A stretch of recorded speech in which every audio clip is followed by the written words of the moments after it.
నమస్కారం NS news కి స్వాగతం నా పేరు ఉషా ముందుగా ముఖ్యాంశాలు మోదా తుఫాన్ నేపథ్యంలో కిర్లంపూడి మండలంలోని భూపాలపట్నం ఎస్ తిమ్మాపురం సుందరయ్యను పాలెం రాజారావుపేట ప్రతి ఒక్క గ్రామం తిరిగి తుఫాన్ ప్రభావిత ప్రాంతాలను పరిశీలించిన కాకినాడ జిల్లా టీడీపీ అధ్యక్షులు జ్యోతుల నవీన్ కుమార్ మరియు కిర్లంపూడి టీడీపీ మండల అధ్యక్షులు వీరంరెడ్డి కాశీబాబు భూపాలపట్నం ప్రసాద్ నాయకులు అధికారులు ప్రజలను అప్రమత్తం చేస్తున్నారు.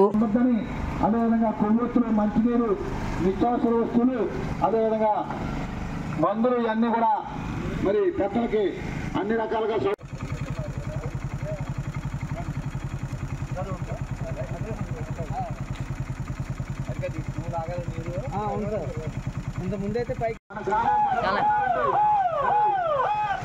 వర్షాలు సైతం లెక్క చేయకుండా మరి మీ ముందుకు వస్తున్నారు. ప్రతి ఒక్కరు కూడా ప్రజలందరూ కూడా సమన్వయంతో అర్థం చేస్తూ ప్రజలందరూ కూడా చాలా జాగ్రత్తగా ఉండాలి. మంతా తుఫాన్ ప్రభావం చాలా ఎక్కువగా ఉంది. ఈ రాత్రికి విపరీతమైన వర్షాలు పడవచ్చు. పెద్దలు పిల్లలు అసలు తడిసిపోయిన సంపర్కం మీరు కరెంటు పోల్స్ గట్రా తడిసిన కరెంటు పోల్స్ గట్రా పట్టుకోకండి. మంచినీళ్ళు మందులు అదేవిధంగా నిత్యావసర వస్తువులు అన్ని కూడా తెచ్చుకోండి.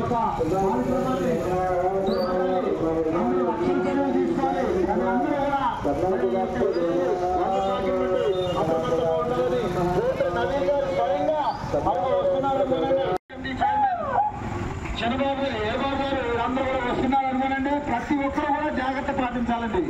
ఎందుకంటే వేలేరు వరద ప్రభావం తీవ్ర రూపం దాల్చే ప్రమాదం ఉంది. కొంత వరద వచ్చే ప్రమాదం ఉంది. కావున అందరూ కూడా తగు జాగ్రత్తలు తీసుకోవాలని ఈరోజు ప్రజలను అప్రమత్తం చేస్తూ అధికారులతో కలిసి ఎక్కడికక్కడ ఏటిగట్లు కాలువలు అదేవిధంగా గండ్లు పూడ్చుకుంటూ అధికారులతో కలిసి సమన్వయంతో పటిష్టమైన భద్రతా చర్యలు చేపడుతూ ప్రజలందరినీ అప్రమత్తం చేస్తున్నారు. అమ్మ మీరందరూ కూడా జాగ్రత్తగా ఉన్నారమ్మా. బాలుబడి ఇంట్లో ఉన్నట్టు మరి మరి శిథిలావస్థలో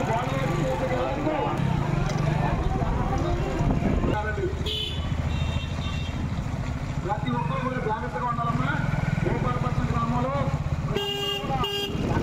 తీసుకోవాలి, జాగ్రత్తలు పాటించాలి. నవీన్ గారు మీ ముందుకు వచ్చి మరి చెప్తారు. అరుగు వర్షాన్ని సైతం లెక్క చేయకుండా